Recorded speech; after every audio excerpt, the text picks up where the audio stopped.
Bem-vindo a mais um vídeo sobre a vida cristã segundo Martinho Lutero. Eu sou o Clóvis Jair Prunzo, do curso de Teologia da UBRA, e quero conduzir você nesse tópico, nesse vídeo, falar um pouco mais de como nós podemos ler as obras de Lutero que estão sendo traduzidas para o português e que estão acessíveis ao público em geral. Nesse vídeo nós vamos conversar sobre as indulgências em Lutero, lembrando que a reforma ela é vista como seu início a partir, então, da fixação das 95 teses, que Lutero teria escrito em função da discussão sobre o papel das indulgências na vida da igreja. Nós temos aqui um facsímile, uma cópia, bem à minha esquerda, né? Onde você tem uma cópia da primeira versão das indulgências publicada em dezembro de 1517. Tá? E a porta da igreja de Wittenberg, onde estão gravadas em bronze o texto das 95 teses. Tá? Essa gravação, né, ela é mais do século XIX, tá? Ela foi colocada pelos prussianos para caracterizar então a busca por uma identidade germânica, e Lutero, sem dúvida, é visto como um dos propulsores da busca por uma Alemanha unificada. Nós sabemos que a Alemanha se unificou no final do século XIX, e a partir então dessa unificação nós temos um país chamado Alemanha. Mas o que nos interessa é falarmos sobre o que está à minha esquerda, bem à esquerda, que é a questão do texto das 95 teses. Para nós olharmos para as 95 teses, nós temos que lembrar o seu contexto anterior. Tá? E aqui eu quero chamar a atenção de que para produzir as teses, né, Lutero tem que ser alguém autorizado a fazê-lo, senão ele não teria condições de nem propor a discussão. Tá? Nós sabemos muito bem que Lutero, em 1512, adquiriu o título de doutor. Tá? É interessante a gente observar que Lutero não tinha condições financeiras porque era um monge. Inclusive solicitou ao seu prior, né, seu monge principal, Staupitz, que o ajudasse então. Aliás, foi o Staupitz que pediu para Lutero ser doutor, tá? E nem o Staupitz também tinha recursos, né? Então coube ao Staupitz pedir ajuda ao eleitor João Frederico o Sábio, tá? Pelos recursos necessários para a titulação de doutorado de Lutero. Ali, então, houve uma aproximação entre o eleitor, né, Frederico o Sábio, com Lutero, em 1512. Tá? O objetivo, então, do doutorado era ter condições acadêmicas de dar aula, né? Exatamente era isso que Lutero foi proposto, né? É interessante, você tem aqui uma imagem de Lutero com esse gapzinho, com esse chapeuzinho, né? Lutero ganhou isso no dia do seu doutorado, tá? Também um anel representando a Trindade, né? Já que ele era um doutor em Bíblia, né? Essa era a formação dele. E isso fez com que ele, então, aos poucos, tivesse acesso à ferramenta de trabalho, que era o seu dia a dia, né? Isso vai ajudar ele, então, a avaliar alguns elementos, né, da igreja, das estruturas da eclesiologia, né, as ordens monacais, por exemplo. A sociedade também começa a receber algumas observações feitas por Lutero como professor universitário. Tá? Mas Lutero também é pregador. Né? Lutero, ele já cedo consegue fazer a distinção de lei e evangelho. Né? Nós vemos isso já nos Salmos, por exemplo, 1513, depois 1515. Né? Lutero, como ele é um professor de Bíblia, né? Então a ferramenta de trabalho dele é o texto bíblico.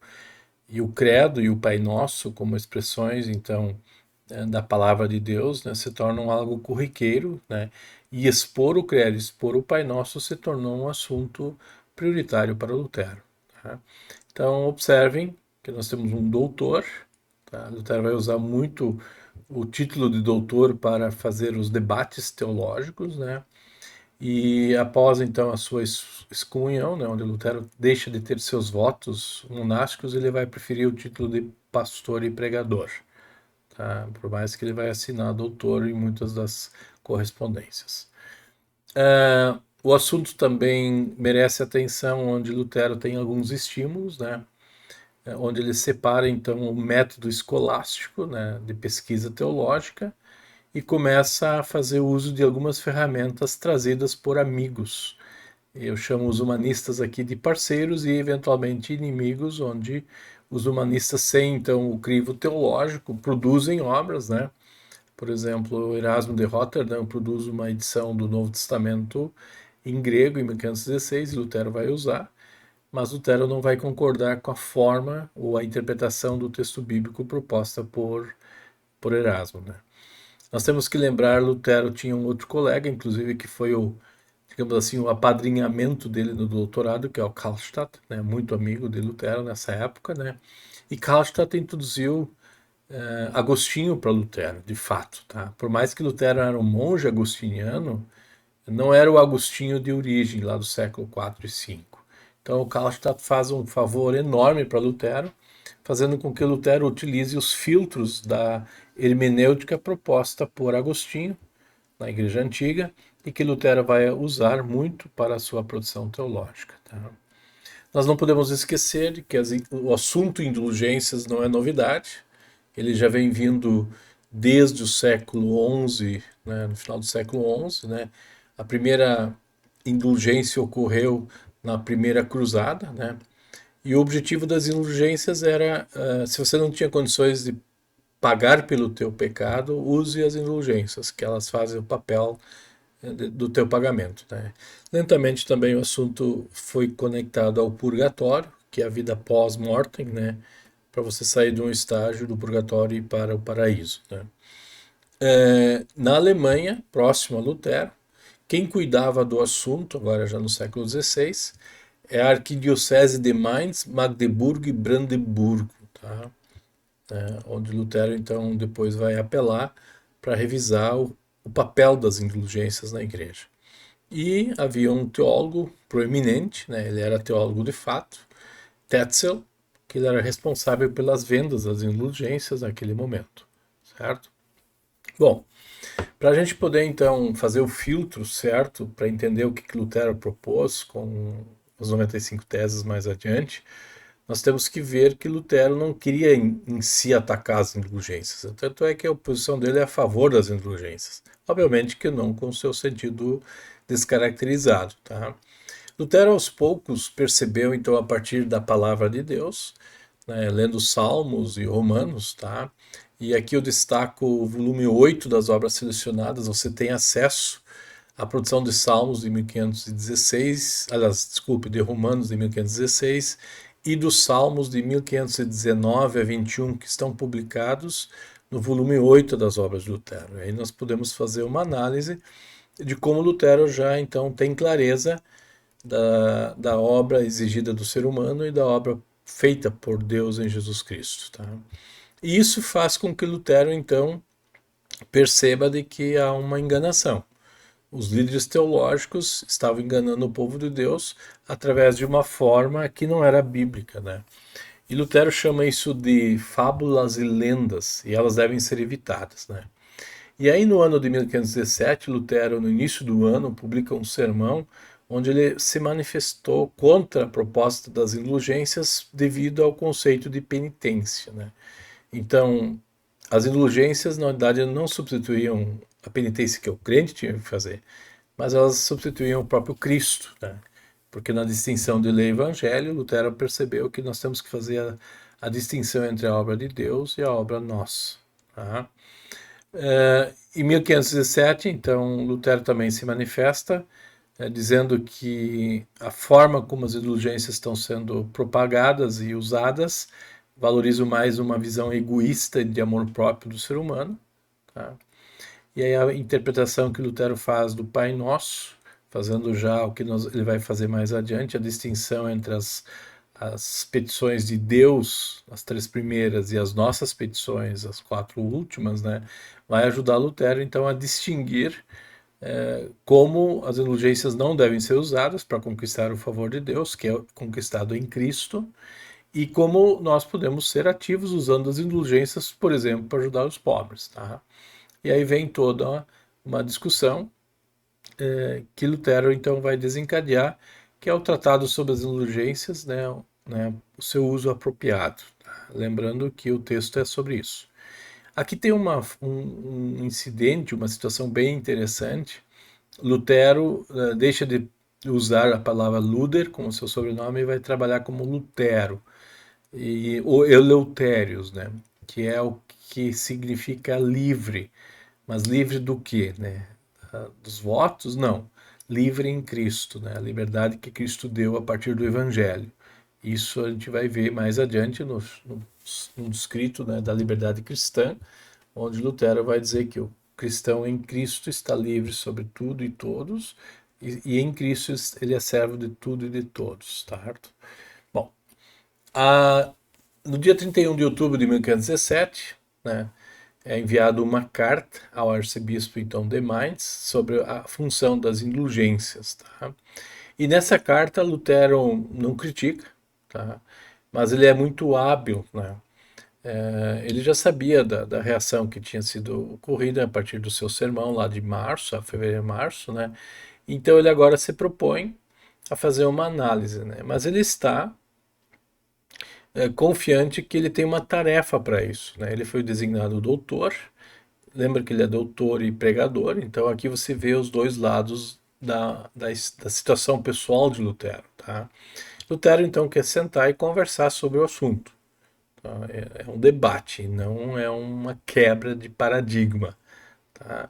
Lutero está fazendo a distinção. E Lutero chama a atenção de Alberto, tá, de Mainz, né, dizendo: olha, eu tenho a função de ensinar a palavra de Deus e quero ensiná-la, tá? Mas tem gente que está indo além do seu papel. E isso eu quero discutir com vocês. Então eu quero chamar a atenção, e se você não está afim, arque as consequências, diz Lutero a, né, Alberto de Mainz, tá? Tanto é que Lutero começa dizendo: ó, grande Deus, assim as almas confiadas aos teus cuidados, excelso Pai, são educadas, ou seja, direcionadas para a morte, né? Em outras palavras, Lutero está vendo que o que está sendo feito não leva ao céu, pelo contrário, leva ao esforço do ser humano para conquistar a sua própria salvação. E aí Lutero vem e faz essa avaliação dessa distinção de lei evangélica que é próprio, né? Por isso, Lutero não quer permanecer mais em silêncio. Né? Uma falsa segurança é produzida, então, pela compra do perdão. Tá? Esse perdão que é dado em Cristo não pode ser adquirido. Né? Falta temor e tremor, né? Que é a palavra lei, lei mesmo, né? E assim por diante. Tá? Lutero, então, vai começar a perceber que há uma distinção, tá? Que nós temos que fazê-la, né? As nossas obras não cooperam para nos salvar, mas elas são frutos da obra de Cristo em nosso favor. Tá? E isso precisa, então, ser movida pelo Evangelho, né? E agido, e ser tornado prático em amor. Tá? Então, isso é importante para o papel das indulgências. Né? Lutero também vai dizer que Cristo nunca ordenou que pregássemos as indulgências, mas sim o Evangelho.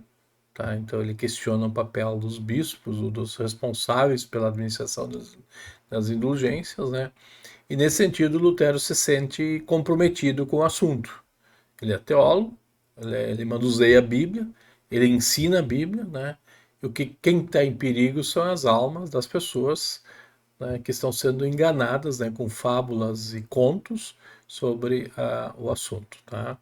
Então nesse sentido Lutero quer nessa carta né, a tornar o assunto discutível para ficar claro quais os papéis das indulgências na vida da igreja e das pessoas no dia a dia. Tá? Então, esse é o Lutero doutor, que conhece o assunto, né? Lembrando sempre que Lutero tinha sido um bom aluno, foi treinado, né? Ganhou o título com louvor, né? Com mérito, rapidamente, inclusive, e também é um pregador. A consciência dele está presa também às pessoas que escutam sermões sobre o assunto. Tá? Originalmente, Lutero não pretendia que suas teses fossem vistas como uma ameaça, mas estava genuinamente preocupado com as reações às críticas que havia encontrado. Tá? Nessa carta, então, ao arcebispo, Lutero disse assim, eu quero sentar e conversar sobre o assunto. Aliás, Lutero não queria que elas se tornassem públicas, inclusive. Tá? A ideia não era essa. A ideia era que o assunto, né, levasse um grupo de teólogos a conversar sobre aquilo que estava sendo proposto. Tá? Não é falado de um tratado, né, mas simplesmente de uma proposta para uma conversa, né, sobre a questão. Tá? Então é isso que Lutero está chamando a atenção para o arcebispo, dizendo, olha, o assunto é esse, vamos sentar e conversar. E aí vem, então, o texto que Lutero anexou para debater o valor das indulgências. Em vez de 95 teses, o texto original fala, isso está no volume 1, né, você pode encontrar no volume 1 das obras de Lutero, né, debate para o esclarecimento do valor das indulgências. Né. E aqui nós temos então uma breve descrição delas, né? Eu fiz um levantamento, você pode ler no texto, mas a famosa tese 1, né? Quando nosso Senhor e Mestre Jesus Cristo disse arrependei-vos, ele desejou que toda a vida do crente fosse uma vida de arrependimento. Tá? Esse arrependimento nada mais é do que um voltar-se a Cristo. Né? Ele é de fato aquele que nos perdoa. Tá? Não é uma coisa que eu vou conquistar por meu esforço próprio. Tá? Depois as teses mencionam o Papa, né? O poder de Papa punir, né? Ele remete às punições impostas por ele mesmo ou pelos cânones, mas somente em nome de Deus que o Papa pode declarar a remissão de pecados. Punir ou não punir pecados, né? As teses 5 e 7 recuperam o ofício das chaves proposta por Cristo, que é reter ou conceder o perdão. Tá? Ele também faz avaliação sobre as decisões da igreja em relação aos vivos e aos mortos, né? Purgatório, é, a igreja não tem jurisdição sobre os mortos, ela não está nas mãos dos mortos, né? Ela está nas mãos de Cristo, tá? Então, o assunto inferno, purgatório e céu, né, não deveriam estar nas mãos de alguém que causa desespero, né, incertezas, mas de alguém que traz consolo e conforto. E esse é o Evangelho de Cristo, né? As almas dos purgatórios, se elas podem ganhar méritos, aumentar o amor ou a elas, estão certas que sua salvação, nada é certo é conhecido pela razão ou pelas escrituras, tá? Então não existe uma indulgência que possa ser emitida pelo Papa que tenha poder para mudar a situação pós-morte. Tá? Isso não é possível. Tá? Então o Papa não tem mais poder sobre o purgatório do que os bispos e padres têm. Tá? E aí vem toda uma discussão, né, de que tudo se queria, na verdade, pela ganância e pela avareza da igreja, arrecadar os recursos, né, à luz de uma teologia que não ecoava, então, o método bíblico, né, não tinha respaldo bíblico para tratar o assunto. Tá? Lutero vai mais adiante, ele diz que o pecado concedido pelas indulgências é incerto, tá? Porque não tem a verdadeira contrição, que é depender de Cristo e não depender de si. Tá? Por isso, a verdadeira contrição é perceber que nós não conseguimos nos salvar, mas só Cristo pode nos salvar. Essa é a cruz, né? Cruz significa, isso acontece em nós no batismo, Lutero vai dizer mais adiante. Quando nós somos batizados, significa que Cristo vive em nosso favor e não a nossa interdição. Né? Então, sem verdadeiro arrependimento, não há indulgência, tá? Né? Então, se nós queremos viver a partir das bênçãos de Cristo, Cristo tem que estar presente. E não o Papa ou qualquer outra autoridade que dá um documento ou um papel para isso. Tá?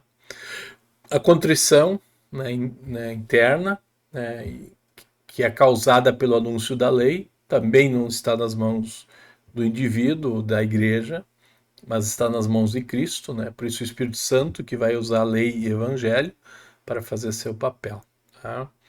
Então Lutero dá um sentido positivo para as indulgências. Lutero não quer que elas não circulem, tá? Ele quer que as indulgências sejam recursos para as obras de caridade, tá?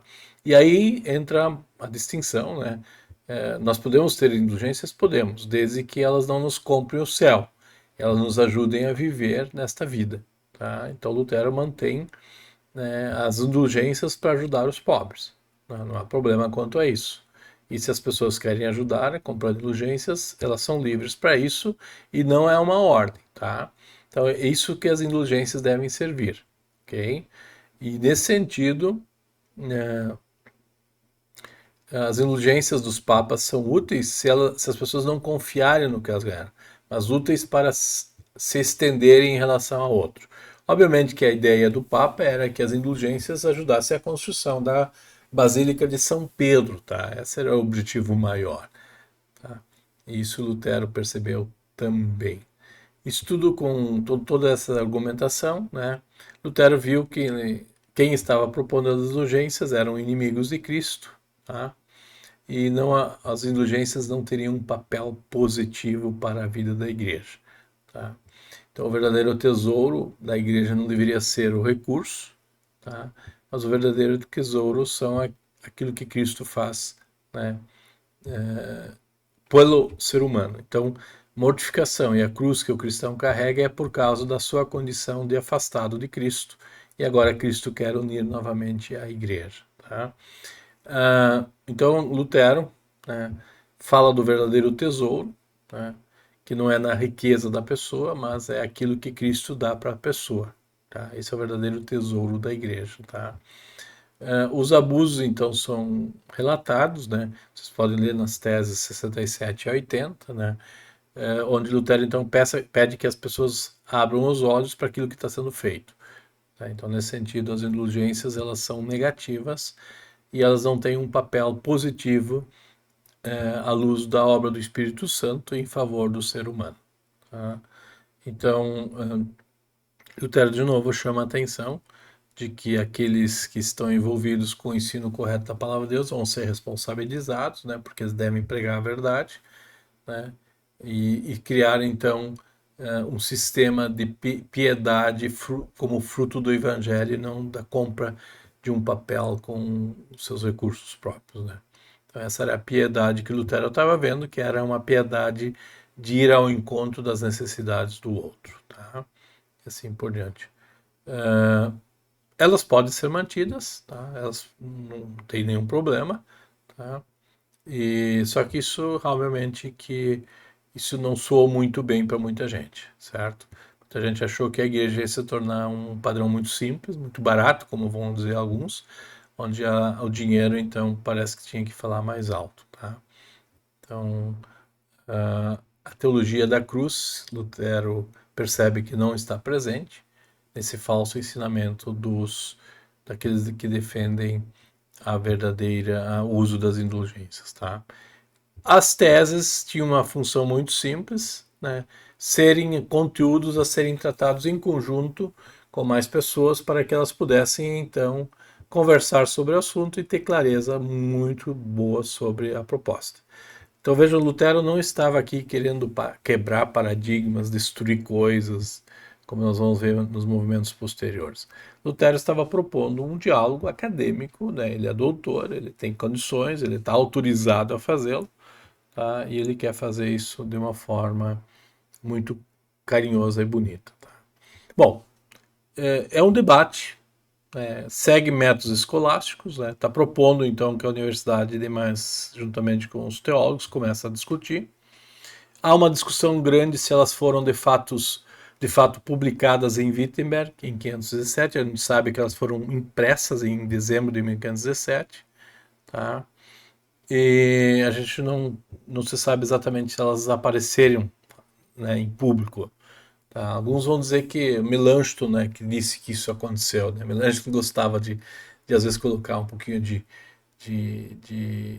gasolina no fogo. Tá?